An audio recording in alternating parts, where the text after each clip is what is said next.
So, hello and welcome to Conversations with Esther tonight, Wednesday, 18th of March 2026. I will pray and then we can session. We pray that you lead us and guide us, instruct us and teach us in Jesus' name. Amen. Amen. So, for those that are possibly joining us for the thank you for the very first time. Welcome to Conversations with Esther. I'm still trying to meet a few people here. Conversations with Esther is an impact-driven professional platform that informs, educates, and rebuilds mindsets on matters of work, organizational culture, and holistic wellness. We ignite ethical and authentic leadership, promoting practice within industries. Conversations with Esther equips the workplace and HR consultancy support and mentorship program. Guided by our three values: integrity, excellence, and impact, we envision a workplace transformed by professional conversation. Want to find out how you are doing in your wellness journey? We've had some conversations on our platforms, and I'm excited that people are taking care of themselves. The physical wellness pillar, the mental health pillar, spiritual, environmental wellness, which is your pillar or two, and focus on that in 2026. So today's session, we have a friend of mine, Fred Waswa, the Group CEO, Octagon Africa. Mr. Waswa has a lot of wealth of knowledge in the retirement planning, and he is the right person to speak to us. Now, are you preparing for retirement or hoping it will work itself out? Retirement planning is not just for those nearing retirement. It is a lifelong financial strategy that begins the moment you start earning. Tonight's session on retirement planning is designed for both the young and the experienced. We will learn practical strategies on how to build financial security, protect your future, and retire with dignity. Now, allow me to introduce our speaker tonight, Mr. Fred Waswa. He has a huge profile. I think, Mr. Waswa, I want to do a lot of justice to your profile, but it's not huge.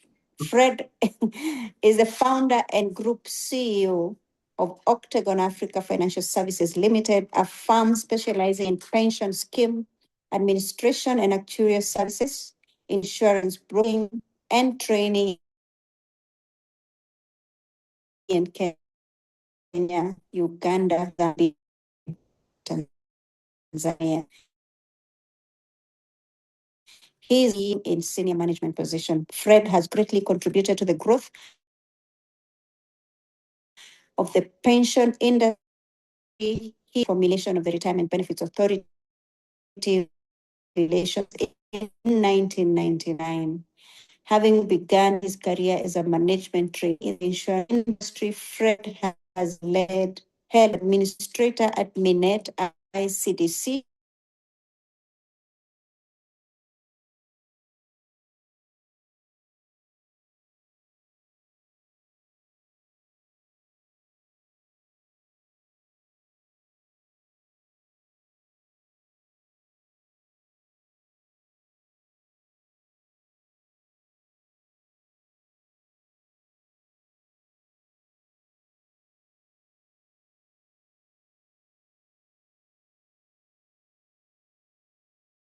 He was instrumental in the establishment of a secretariat for the Association of Retirement Benefits Scheme, a representative body for all retirement benefits scheme in Kenya, which introduced compliance management of retirement benefits scheme. So we have the right person in the room. Allow me to the group's CEO, Octagon Africa. Karibu sana, Fred.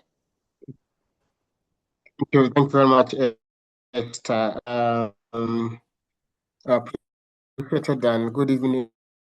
Glad to be here for us to share knowledge and experience on planning for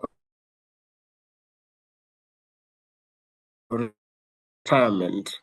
Ideally, when you talk about planning for retirement, people switch their mind to the end in terms of their working lives. We do not. That's not the way to look at retirement planning. Retirement planning is the day we get employed, and then we start thinking about the day we'll leave. So we are not looking at it and saying, hang on a bit, this program is for people who are 60, who are 55, who are 50. No. This program is for people who are experiences, and I just wanted to see if I can be able to share my slide.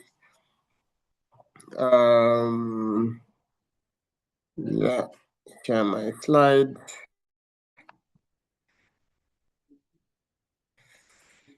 There we are.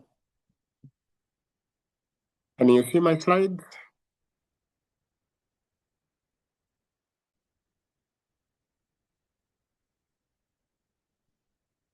Esther, can you see my slide?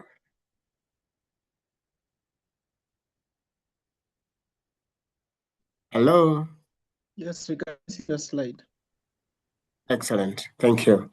So Octagon, leading financial services company, established in the year 2007.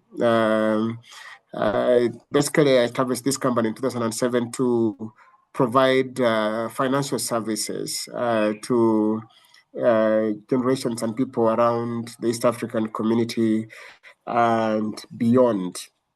We're an award-winning and leading regional financial services company in Kenya. We're in Uganda, we're in Zambia, and we got a partnership in Tanzania on our insurance and actuarial services. We have services, we provide services to non-profit, public and private sector in strategic divisions, namely pension admin, trust services, insurance, brokerage, training and consultancies. Who we are, we basically for pension we have corporate schemes, so we can be able to do administration for corporate schemes. We can do administration for those small and medium enterprises through our umbrella fund, which is growing fast.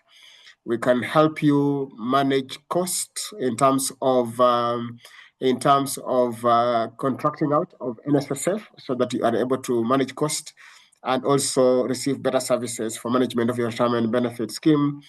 And then we have individual personal pension plans for making sure that members can be able to save for those ones who are self-employed. But above that, we have also a money market fund for short-term savings for our members that would like to save short-term for purpose of short-term needs. So that's what we do provide. Today, we will want to look at early planning for a decent retirement. How do we plan early for a decent retirement, which is a critical subject, as I've mentioned. Decent retirement is one that you want to look toward to. Today, I was training at a trustee development program at the College of Insurance, and I was speaking to the trustees and telling them that there are only two exits There are only two exits for an employee today, or even anyone who is working today. Either you will retire or you will die. Now, if you die earlier than retirement, then your dependents will have to need something for them to be able to live on. If you fortunately or unfortunately live beyond retirement, so which means you retire and you don't die before retirement, then it means that you need money to live on after retirement, because at retirement you will not have the same income you have today. So you must create sources of income that will replace current income come retirement age, depending on what your retirement age is defined as. So the order of play is retirement planning overview is we need to look at it and ask ourselves, what are the aspects of retirement planning? Psychological preparedness, physiological preparedness, sociological preparedness, financial preparedness. They are all these areas, and we'll discuss this in a much more detail in terms of retirement planning. Then we want to ask ourselves psychologically, how do we prepare ourselves for retirement? Because you can have a lot of money, but if you are not psychologically prepared to retire, you live a very short time and leave your money behind, physiological preparedness. The body needs to be able to prepare itself, to be able to face the different sides of the world and the different parts as you move towards aging. And then, of course, there is a sociological preparedness, which looks at our social lives. How are our social lives, and financial preparedness, which is a bedrock of retirement planning. A bit of statistics that has been done by the Retirement Benefits Authority, and you will you will see that the respondents. Let me see if I can be able to pull this down so that I'm able to properly. Yes, that's right. Students with dependents and gender of dependents and kind of support provided. So we are looking at the dependency rate. How many people depend on people when they retire. 83% of people respondents have dependents. Yeah. So in retirement, and they have dependents. So at beyond age 55. But you still have people who are depending on you, which means that you require an income beyond that very particular age to provide for those dependents. Yeah, 16% do not have dependents. So very small proportion doesn't have dependents. Ideally, planning for retirement is also about planning for your family. That at the time when you get to age 60, which is the conventional retirement age, not necessarily the mandatory retirement age for this country, but conventional retirement age is reached at the retirement age of 60, you should be able to have taken care of your dependents to a large extent that when you retire, your pension becomes your money. And your money is your money. So you're not basically obligated to provide for your dependents. They should be standing alone to make sure that they can support themselves at that particular time. I know we have challenges with unemployment, but we always plan with the positive in mind and saying, look here, if I have educated my children and they are finished university by the time I hit age 50, at least by age 60, they should have gotten a job.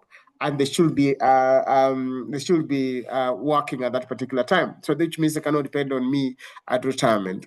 But the 3% dependency ratio is quite high. It's quite high. And that's why then we should ask ourselves, are we planning properly? Is our planning cycle right? Is our planning cycle right? 51%, of dependents are male. Yeah, 51% are male, and 49% are female. There are more male who depend on people in retirement than female. now, we can say, but the fact is, from my experience, having done this work for over 35 years, the fact is female ladies plan better for their retirement than male people do. If you have two people who are male and female employed at the same time at age 25 and they retire at the age 60, by the time they get to age 60, in most cases, a male will have a higher money than a female, one reason or another, generally.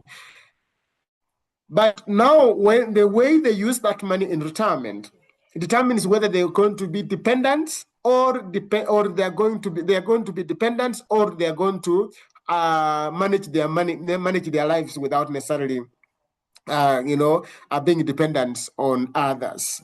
So we must ask ourselves again, a fundamental question is that what happens with our money when we get at normal retirement age? What do we do with it?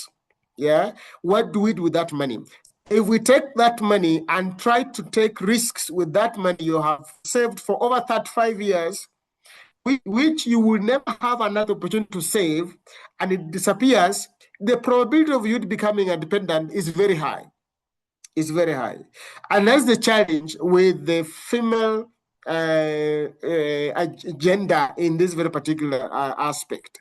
And the female gender, the male gender in this particular aspect, the male gender tries to take too much risk, even in retirement, even beyond age 60, taking too much risk with the money that you have saved over 35 years, and the money disappears, and therefore you don't have any place anywhere to be able to depend upon. So we have higher dependency around male gender than the female gender, and in my view, that's what explains that very particular thing, is the way male use their money after retirement. So one of the questions we must ask ourselves: what do we do with our money when we get to retirement age? Yeah.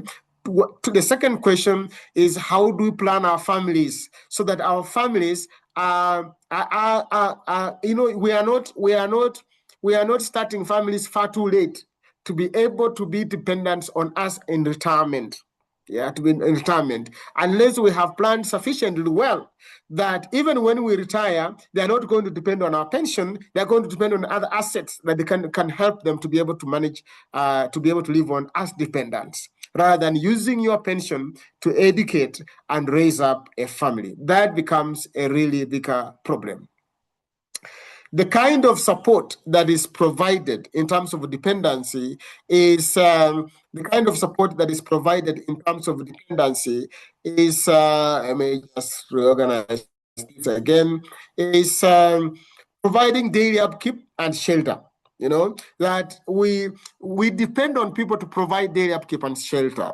Now, it's not as much. We operate in Zambia, and Zambia, the dependency ratio is extremely high because pensioners people incidentally don't organize for their homes, in retirement. So they continue paying rent.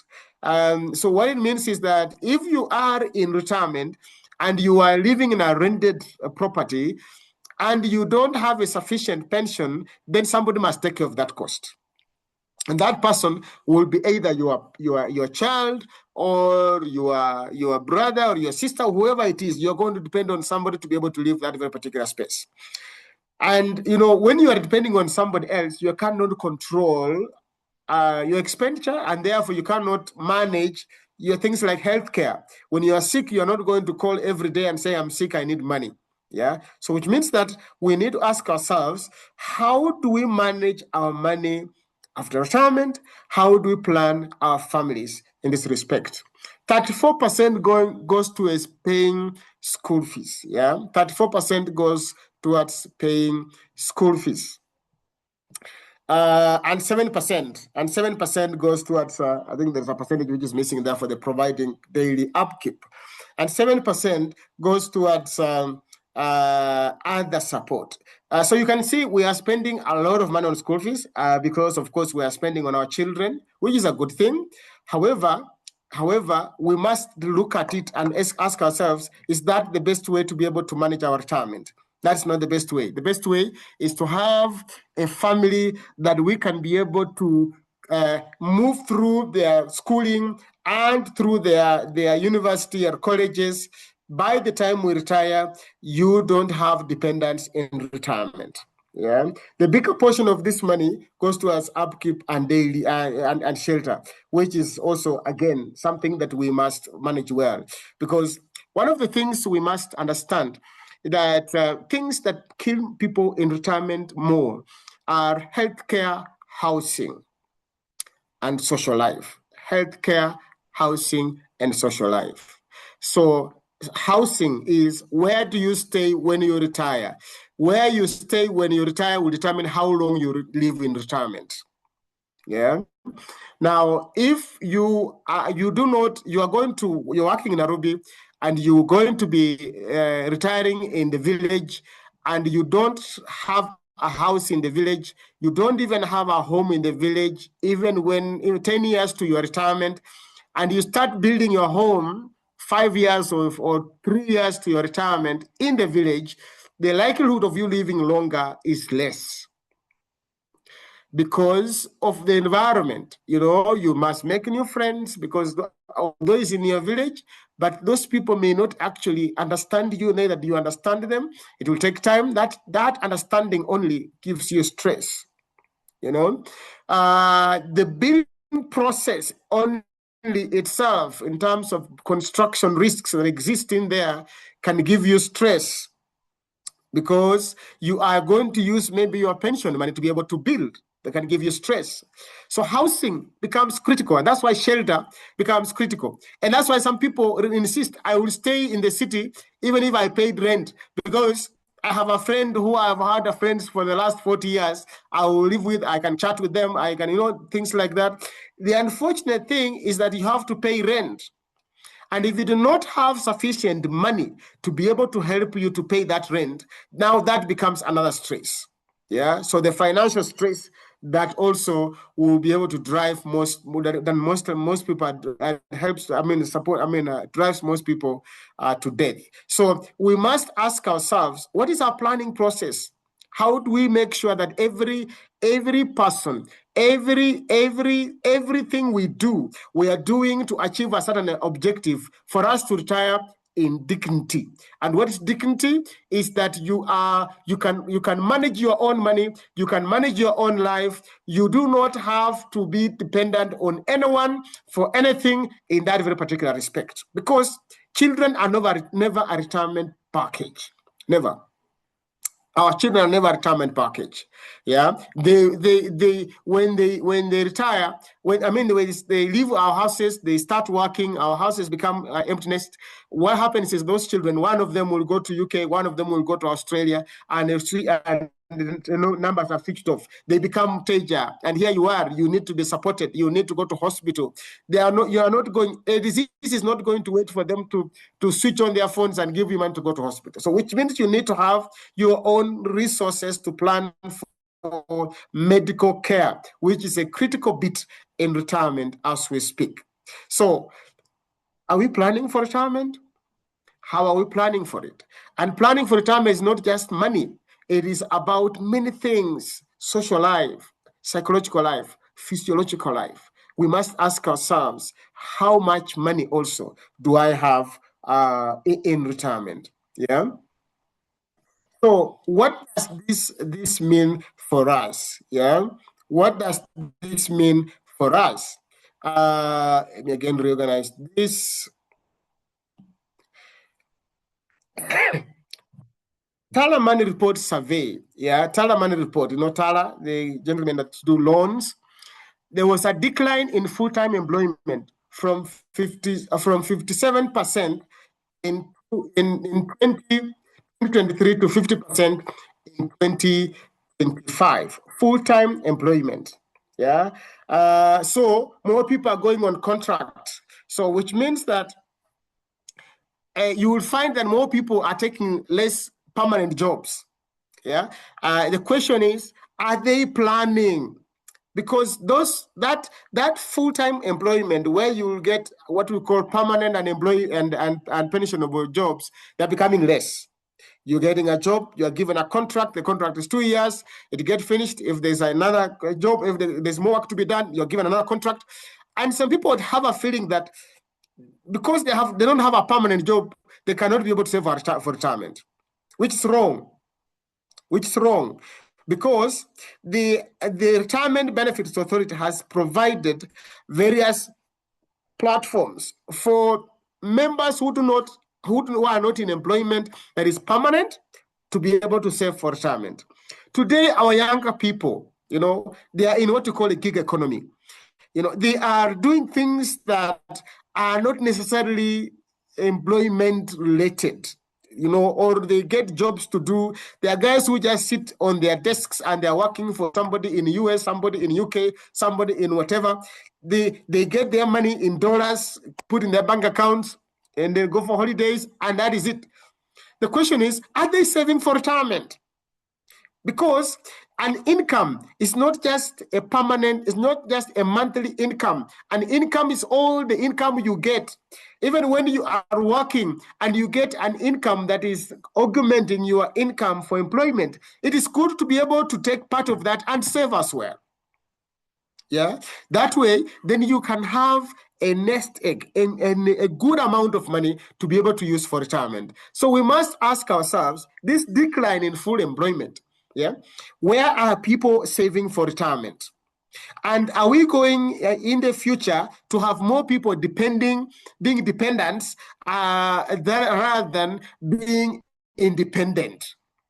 That is the fundamental question we need to ask ourselves as policymakers and decision makers in this nation. So entrepreneurship has gone up from 19% to 26% over the last 2 years. So more people are getting into entrepreneurship. And as I mentioned, you're getting into jobs, you are getting into online jobs, you are getting into it's called what these online things that they do on Twitter, on whatever they are. All these things that young people are doing and making money, they need to save, because that money is an income today. If you eat the whole of it today, tomorrow you will not have enough income to live on. Now, I understand that when you are 23, you don't see 55 coming. You actually are being disturbed by being told 55 is coming. You get it? You feel you are going to live for life. Why is somebody talking to you about retirement? But I assure you that, as darkness is different from light, retirement is actually coming. Aging is there. We will reach at a certain particular time T. We cannot do what we are doing today because we don't have the same energy that we had at age 20, age 30, age 40. So therefore, we need income to replace it. Where will we get that income to replace? It should be able to have come from the income we have been earning while we are doing our entrepreneurship. Side hustles declined from 40% to 20%. Side hustles. So which means that people who are in employment are now depending more on one line of revenue than different sources of revenue, which is also not very good financial planning. Financial planning requires that you have different sources of revenue to manage risk. In the event one source of revenue is closed, then you have some source of revenue that comes through to be able to support you before you increase again your sources of revenue. So side hustles, it's also asking ourselves, what are we doing to be able to manage our incomes so that we have sufficient incomes to be able to save? Let me tell you, people come to my office and they are retiring. And they are, in fact, even some who are just resigning from one organization and going to another, they want to get their 50% of the benefit.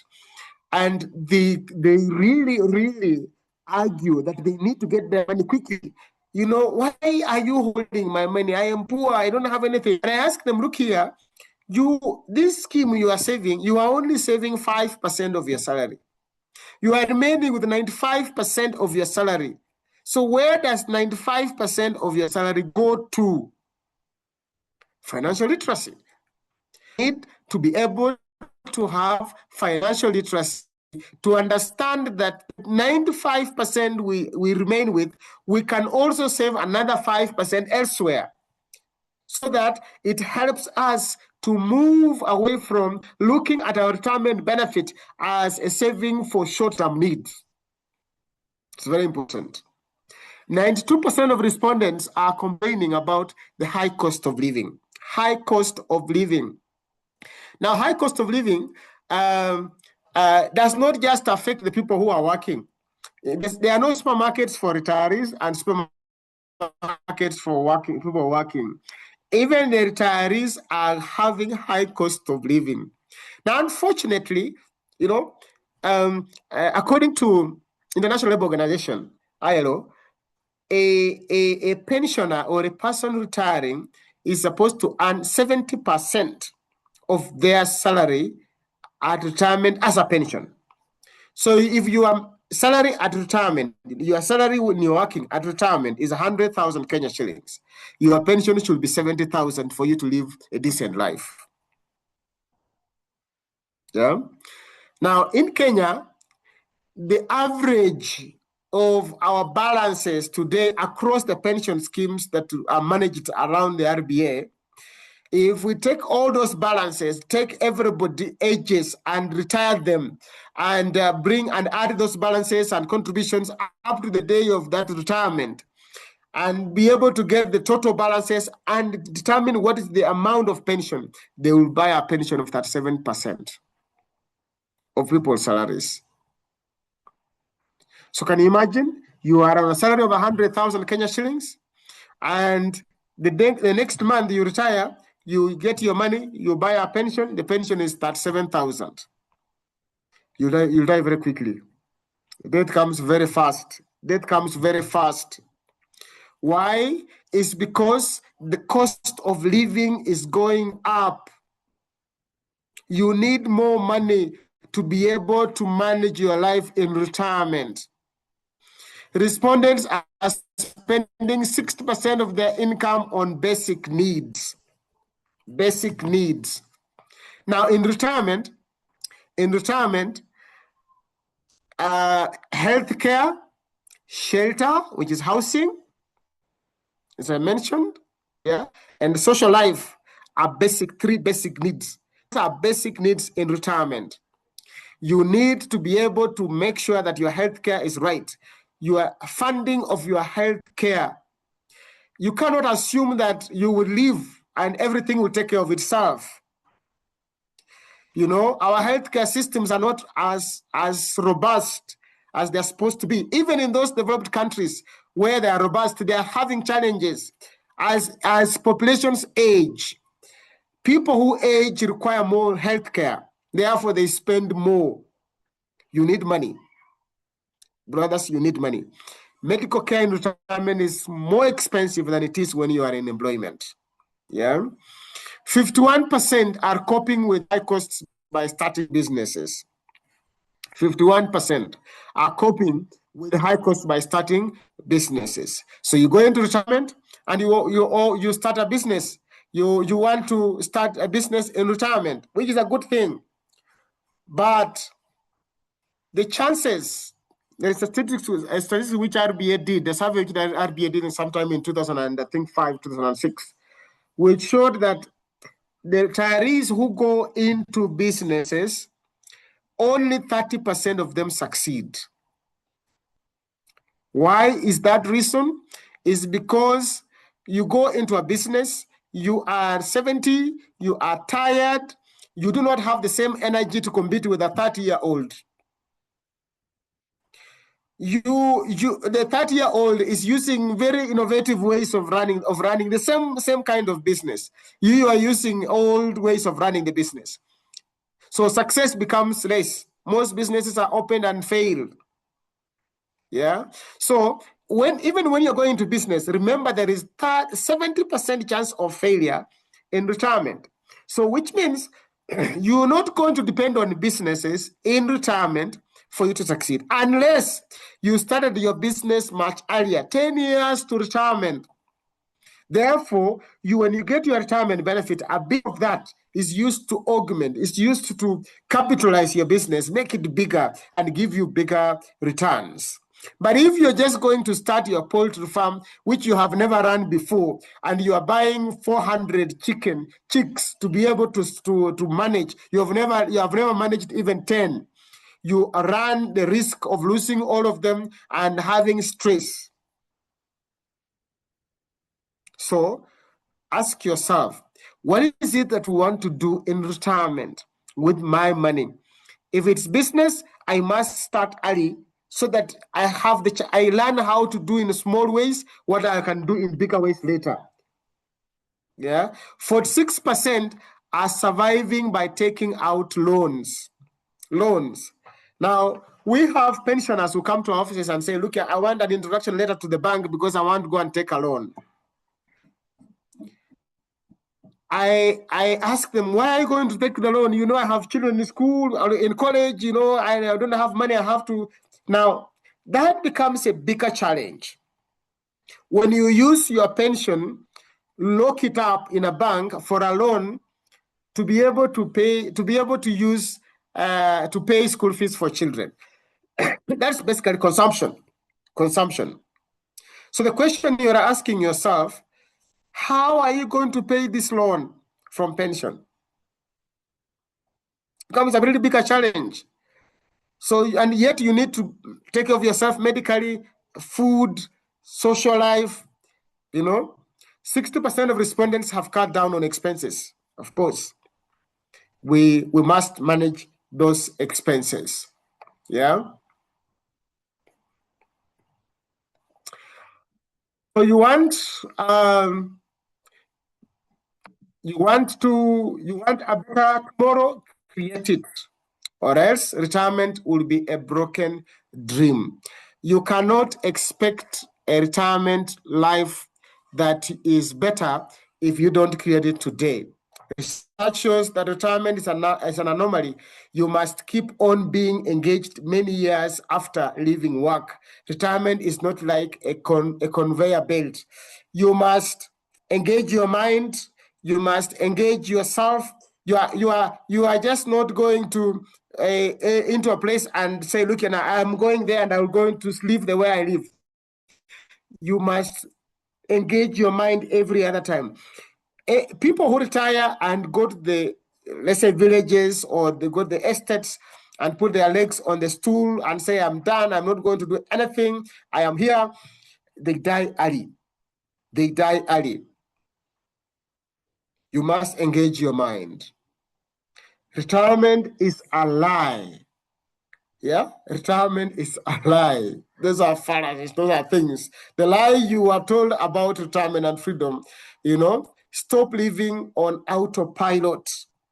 Start planning for your life. And it must be intentional. If you are here, you are at, 1, 2, 3, 4, the fourth stage, or the third to fourth stage. There's nothing much you can do, but you can advise your children.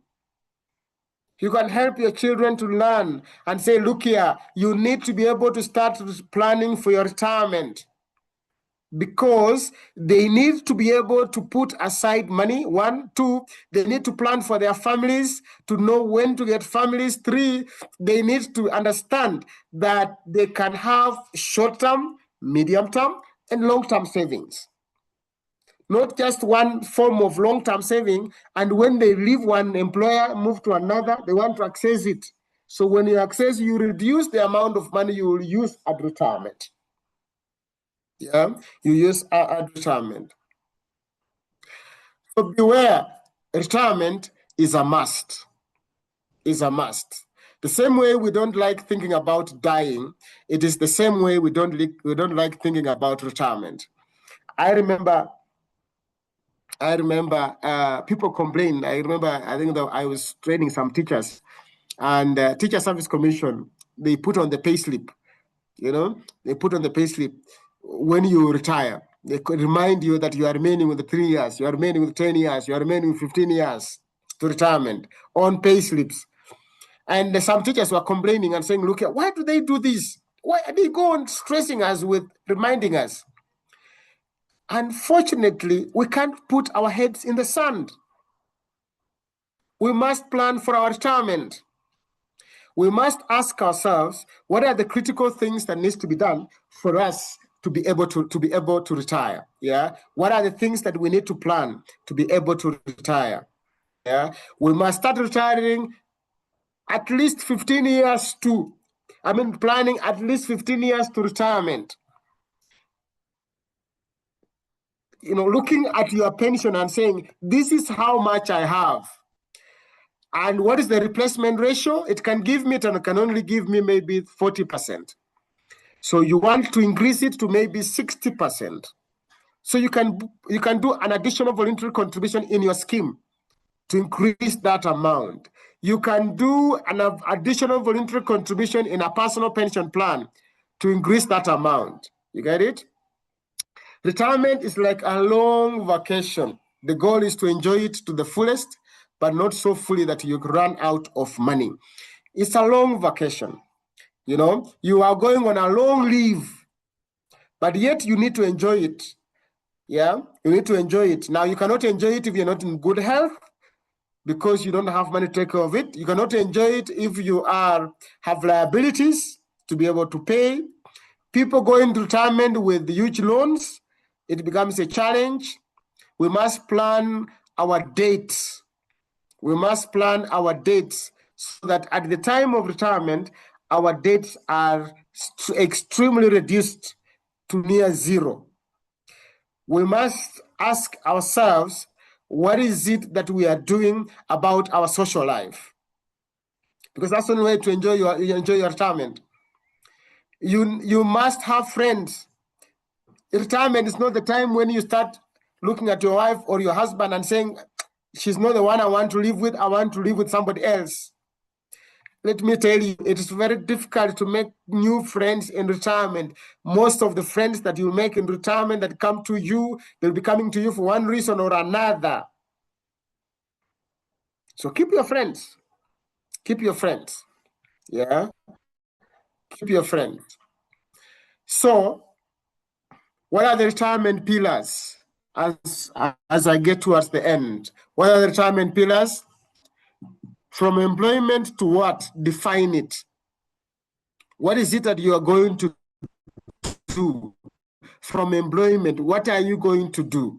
And that is one particular time I was training people who are retiring.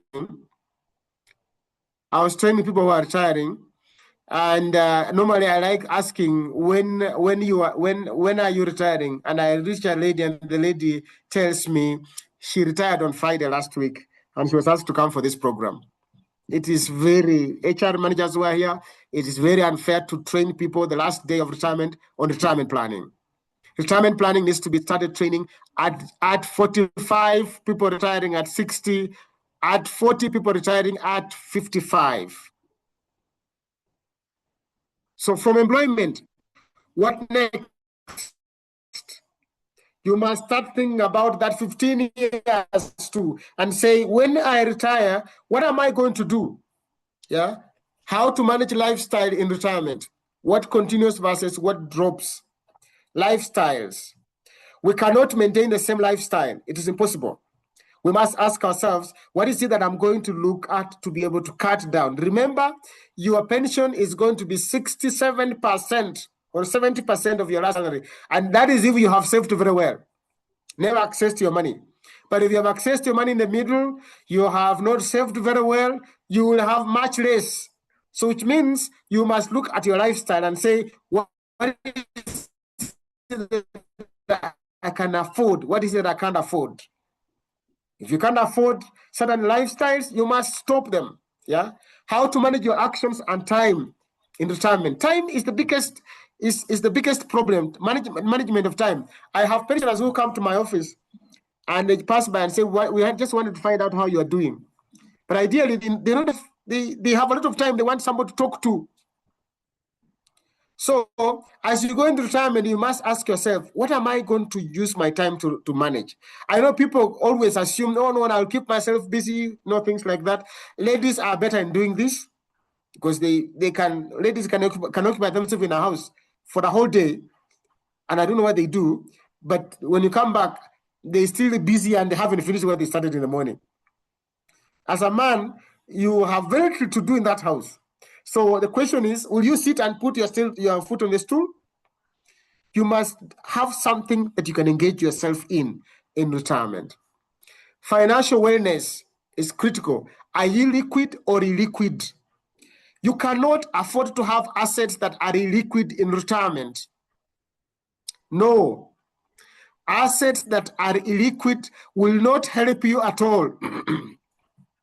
People tell me, there are people who come to my office, they're getting a pension of 60 million, 50 million, 45 million. Pension schemes have grown. People are getting quite good size amount of money. And then when you tell them, look here, buy a bit of it, a pension, an annuity, then they tell you, no, I'm going to do a project. There's a project, this property project. I'm going to build apartments and sell or whatever it is. You build that project and the sales do not come as quickly as you require them to come. And you are diagnosed with a disease that requires for you to be admitted in hospital, and you require 1.5 million Kenya shillings. And you don't have the money. 2 million, 3 million, 5 million, whatever it is. You need to be flown out of the country for treatment. So you should not have all your assets or major part of your assets in retirement in illiquid assets. Illiquid assets. You must have an income that is coming monthly as cash to you in terms of an annuity or a pension. You must have some income that comes to you as income from your bonds or money market funds. Then you must have an income that comes to you in terms of rental income. Those are sources of income. But you cannot miss an income that comes to you as a pension or an annuity because that overlives you. That overlives you. And that one, you cannot, nobody can go to court and attach it. But all those properties you are developing, children can wake up in the morning and say, look, you must bequeath this to us. You are living too far too long. We also need to live. Significant others and connections, networks are critical things that you need to look at when you get to retirement. Your friends. Ladies are good in making friends, chamas, and all those kind of things. They are in one group, another group, and prayer meetings, all these kind of things. Men are difficult, and that's why we find men dying early. But we can actually decide that we can live longer as well if we can have social engagements, alumni meetings. All these things help us to engage, to talk, to reminiscent of what we have gone through before, and that helps you live longer. Traveling makes you live longer. Yeah, makes you live longer. So you should not just be staying in one place forever. Traveling makes you live longer. Yeah. So you must ask yourself, what is it that I'm doing in retirement? Do you have a home or do you have a home? I mentioned this. Non-negotiable. If you don't have a home, you will definitely have a challenge in retirement. So these are the pillars of retirement. You must ask yourself fundamental questions around this at the age of 40. And say, where I'm going, am I going to have a home? And if I'm going to have a home, where? Where I'm going, what's going to be my lifestyle looking like? Where I'm going, how am I going to manage my actions? Time, how am I going to manage my time in retirement? Who are going to be my friends, connections? Do I have my financial muscle to live on in retirement? Yeah. And protection, of course, the medical covers, life cover, last expense. You require these covers. Make use of technology, adopt, and also make sure that you manage those IT things. Be ready to learn new skills from previous failures and successes. And beyond life, have a will, trusts, or both. It's important. People say, I don't have anything. You do. Anything you have must be bequeathed in a proper manner, to ensure that it's not going to be left for children to fight against. Takeaways: make peace with change. Yeah, as you change from employment to retirement, and nothing is permanent. Storms and disruptions are part of life. Nothing is permanent. Change is the permanent fixture in human life. So you don't wake up in the morning. I know one employee came to my office and said, "Look here, you, Fred, you are also one telling these people to get us to go home. We have worked for this organization for far too long. Let them give us another 5 years." Every season has time for it. You will not be a permanent fixture of an employer.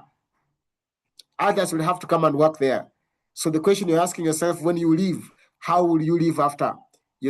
Let go of the old person, title, bank accounts, privileges. Those things must go.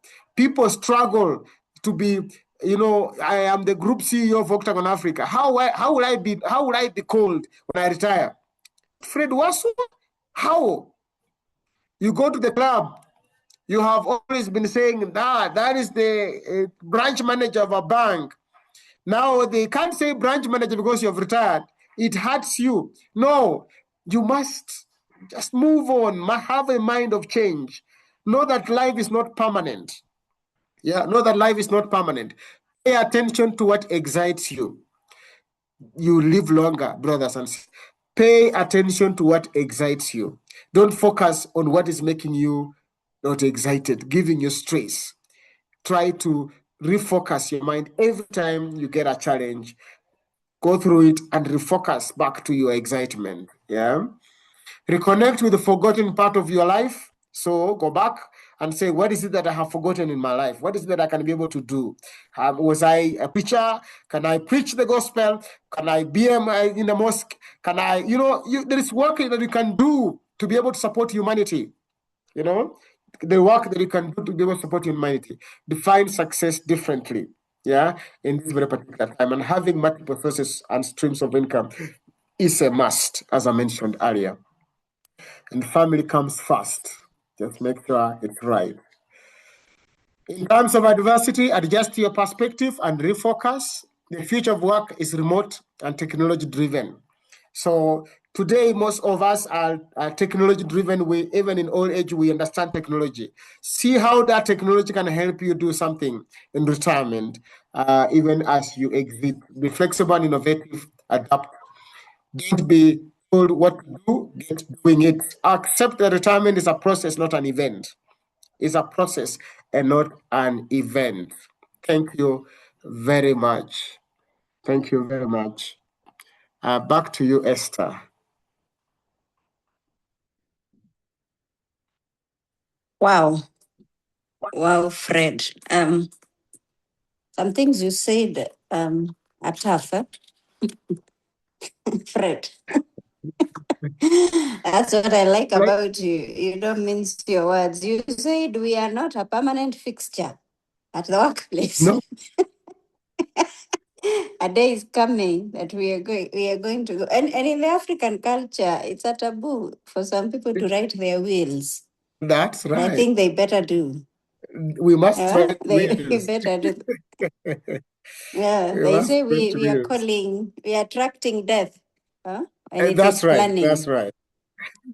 Yeah. Now, the first thing you said, and I actually got concerned, Fred. Yes. More male depend on people than female. Yeah. I think this needs to be addressed. Yes. It's really a big issue. It's a very big issue. And not me, Fred said. That's why women live longer. And ladies plan better. They do. Yeah, we They do. do. Yes, that one. That I- one. The ladies. You say they are laughing. Yeah, they have Mhm. you know, we have gone through various processes of payment of benefits, and at one time I was paying almost about 1,800 members their benefits, and I paid almost $1 billion fund. And let me tell you, 70% got cash, 30% decided to use it as a monthly pension. Out of the 30% who started to use it as a monthly pension, 90% were women, 10% were men. Now you see where the problem is. Yes, cash money. Yeah, cash money. Yeah. And unfortunately, then they wait to what comes to the woman every month. It's unfortunate. Correct. It's very And unfortunate. and you know, Esther, when a man doesn't have money in the pocket, he is you know he doesn't feel manly enough. Yeah, lives under stress. I always say when you walk on the street, on Koinange Street, on Kenyatta Street, and you see a man walking, two men walking, you can actually see the one who has money in the pocket, one doesn't have money in the pocket. You know, confidence is not there. Confidence is not there. Now you die very quickly. You know, have something in your pocket to manage your life, to have confidence in your life. Yeah. Wow. I saw something you also said, you know, stop living on autopilot. Yes. And then there was the school, there's work, there's marriage, correct, there's children, correct. And the last one is what we never want to hear. There's rest in peace. Rest in peace, yes. Rest in peace. Rest in peace. A friend of mine, of ours, told us of a story and said it is important that we all buy a jar in our homes, put some precious stones. The Bible says that you get at least 70 years. So just put 70. And then if you're 50, remove 50 of them. Your jar remains with 20. And every year you should remove one. I think that will remind you every day how many more stones you have. That's how many more years you have. So if we all do that, I think we'll. I see Fatma. Thank you so much, Mr. Waswa. This was informative. Jared says, thank you, CEO, Mr. Fred. Kevin Bob says, I'm Kevin Bob. Ask Mr. Fred, how do you save if you're a person whom we call hand-to-mouth person? Let's say someone who works in Mjengo. So maybe you can answer that. And Kathy Comment says, Esther, bring Fred again. Very interesting conversation and of course educative. So let's thank you, Kathy. Let Mr. Fred answer that one. Yeah. Informal sector. That's basically what you're talking about. They don't have a formal way of getting an income. They get their cash. In fact, they get income on cash. They have these days M-Pesa, and they go home and buy food and they go away. Very difficult saving. However, we have tried putting in place platforms as service providers for informal sector to be able to save. 20 shillings a day, you can put aside 20 shillings a day.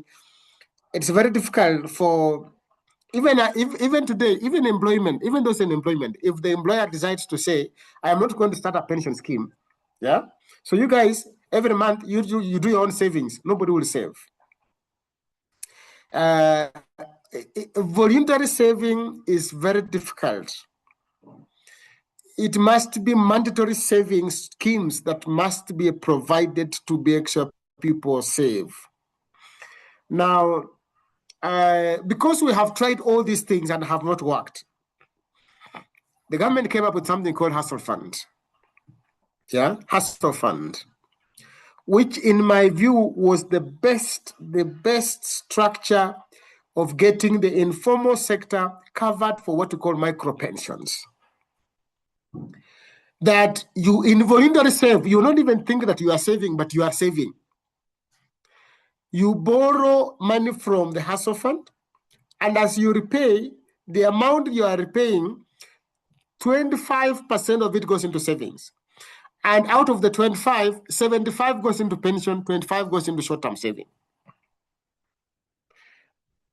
That was the best ever structure that will manage, those informal sector employees, because they're the ones who borrow those 500, those 1,000, those 2,000, or whatever it is.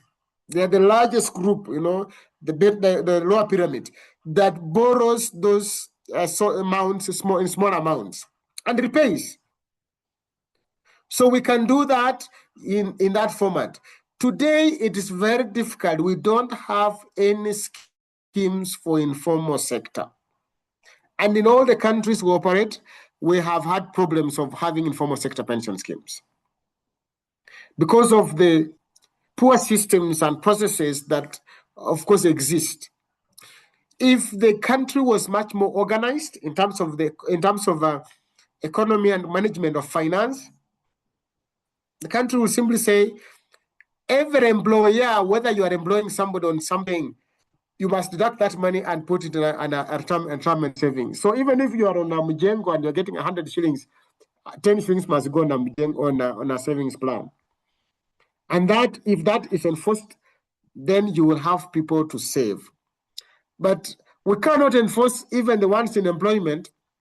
We will not be able to touch the ones who are in informal sector. Yeah. So I don't have an answer for you in terms of people who are in Mjengo. But I have, today we have about 3 companies who are contractors who have contracted out of NSSF into our umbrella fund. And they put their NSSF money for their employees in the contracting firm, in the construction company, into our umbrella fund instead of sending to NSF. I have talked to them and said, look here, apart from just thinking about the, supervisors or things like that, can you think about even those ones who are masons? Wale watu wa mkono, how can we bring them on board? Because you pay them, you have control of the payment to them. But most employers see that as a nuisance because there's no law to enforce it. So we really need to do something about it to make sure that we get a right system for informal sector. It must be involuntary, saving without thinking they're saving. Even if it means when somebody buys something, a part of that money goes towards some savings, whatever it is, we must get that working right. In my view, Hustle Fund was the best. Okay. So I see Joram has asked, what are your thoughts on SACCOs as a savings vehicle for compounding effect, while also advising on risks, considering lots of SACCOs mismanagement? Yeah. SACCOs are good savings vehicles. And in fact, when you do financial literacy, one of the savings vehicle is SACCOs, apart from retirement benefit schemes, unit trusts and all things like that. SACCOs as good savings vehicles. But remember, SACCOs are not necessarily just savings. They're savings and credit. So 100% of us don't use SACCOs for savings. 100% of us use SACCOs for credit. So although you are saving, you go and take a loan more than what you have saved. 2 times, 3 times. So which means, and there is no asset to back it. The asset is your savings, which are less than the debt you have, plus other members who have guaranteed you. You get it? So SACCOs are good savings vehicles. You'll get dividend. You'll get dividend out of it. But they are not good saving vehicles for long term, because at the end of the day, most people, what they do is that they reach a certain time T and net off their balances with the loan to remain free. You have no money in your pocket. No money in your pocket. But otherwise, they are good. Of course, there is the risk of collapsing SACCOs. Cusco was one of the challenges that we have, which is a public information. I don't know what has happened with the industry. We used to have very good SACCOs, and I think there still remain very good SACCOs that are managed well, that one can be able to save in. But then one must do a lot of due diligence to be able to reach those very good SACCOs to be able to save in. Yeah. Again, corruption is the biggest challenge that it bedevils our financial institutions. Yeah, very true. Very true. I don't know whether we have any other question. You can unmute if you have a comment or question. I know we are past time. Anyone with a question or comment? I saw Jane Mugo. Is Jane still in the house?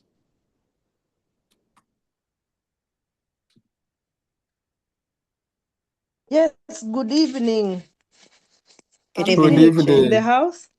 And that, yes, he was talking about my passion. I want everybody to know about pension, so he needs to come back again. And yes, pension is not a surprise, so we need to plan for it accordingly.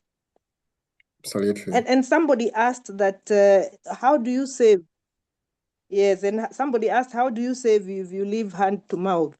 You can always set aside that 20 shillings that you talked about. It's always about the willingness to put something aside.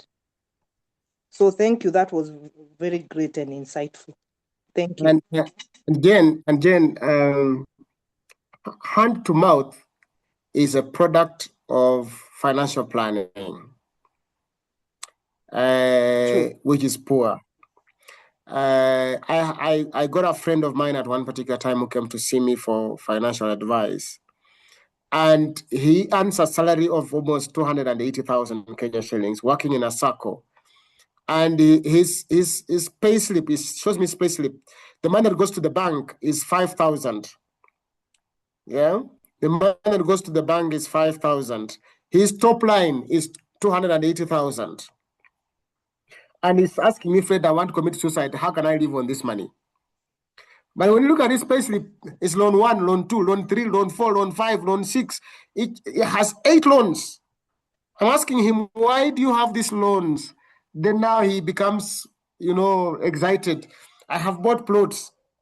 I've bought plots in Kitengela, I've bought plots in Ruai, I've bought plots in all these places you have plots. Who said you live on plots? Plots are not money. You need cash. And cash is supposed to be needed also for purpose of saving. You don't save plots. So financial planning is a bigger problem. We are interested in buying assets more, and we're not asking ourselves what is the cash that is going to take us into the next age. We must ask ourselves that fundamental question. As you buy assets, you must balance it with cash. You must balance it with the medium cash and long-term cash. Otherwise, you find yourself in serious cash crunch. I can see my friend Evans Maturu. Yes. With your permission, I also just wanted to use this opportunity to, first of all, compliment you for this very important presentation. And then also as one of the speakers has been able to indicate, perhaps we look forward to many more of these. Thank you very much.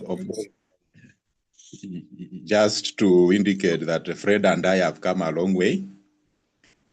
I also just have to admit that Fred is my former classmate and also a desk mate. So I'm proud of you, my friend, and I hope you will continue enlightening us in this process. Thank you.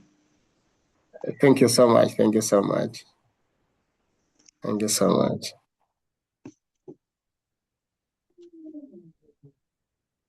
Kevin Bob.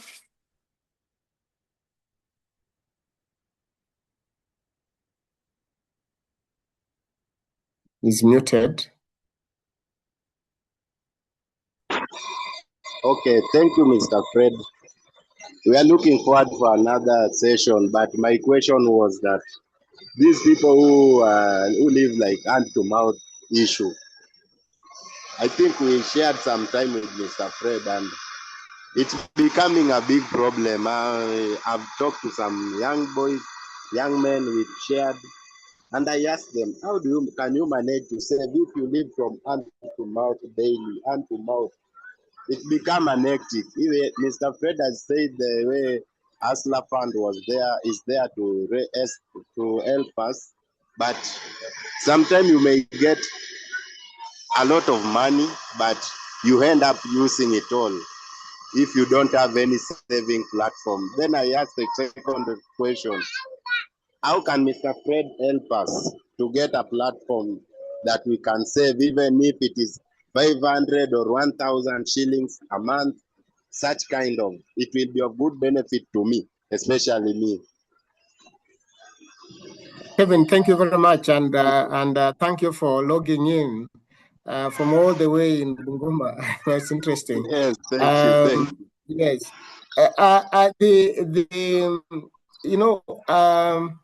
we have a personal pension plan for individuals who basically can save. You are aware that all my workers are in personal pension plans, and they have been saving. Some of them have monies in the hundreds of thousands of Kenya shillings, which they have worked for me for over 10 years, and they save. And I make sure that they save. I deduct them and add some money to be able to save for retirement. Now, that's a better platform of doing it. Now, the challenge is where a border, they collect money every day. They need to save in our family benefits plan. They sign up for that personal pension plan. They save today, tomorrow they forget. They forget for the next 1 month. They have to be reminded that, you open an account, you need to save. Those are the challenges of running an informal sector pension scheme. There is a scheme called Mbao Pension Plan. Mbao Pension Plan comes from the word 20 shillings. And that scheme I started in 2009. Today it has 100,000 members, but the fund value is almost 200 million Kenya shillings. Very little amount of money. Why? Is because some people have only saved 40 shillings. Others have saved 100 bob. Others have saved 80 bob. Because the other challenge is that if you have too many people who are saving very little amount of money, the cost of administration then becomes very high. Yeah. So what we have done is we run a personal pension plan where a member can sign up. The minimum contribution is 1,000 bob. Yeah. So one can sign up and start saving. You can save through M-Pesa or bank account, but most people, of course, were saving through M-Pesa. So you can save through M-Pesa, and that once you do an M-Pesa, it goes through all the way to your statement. And you can be able to log in and check your statement and see how much money has been saved on your account. So that Kevin, is one platform that we can use to make sure that you people around you and people that do the kind of work you do can be able to save for retirement. Thank you, Fred. I know our time is far much spent. How do we get to contact? I think a lot of these people are waiting for that so that they can get to your offices or talk to somebody from your office. Okay. please, I think you can get in touch with us through 070. It's dark, my eyes. Jeez, I see numbers are small. 070. I'm just writing it on the chat. 0709 986 000. Or you can call me directly. I am available. I am in business. 471-821. Yeah. Or you can drop an email on fred.waswa@octagon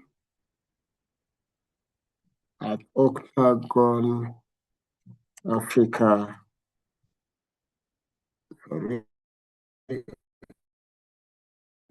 Yes.com. There we are. I've sent the details on the chat. Good. Thank you very much. Thank you. Fred, as always, you have always been one of our best and sought after speakers. We'll definitely have you back.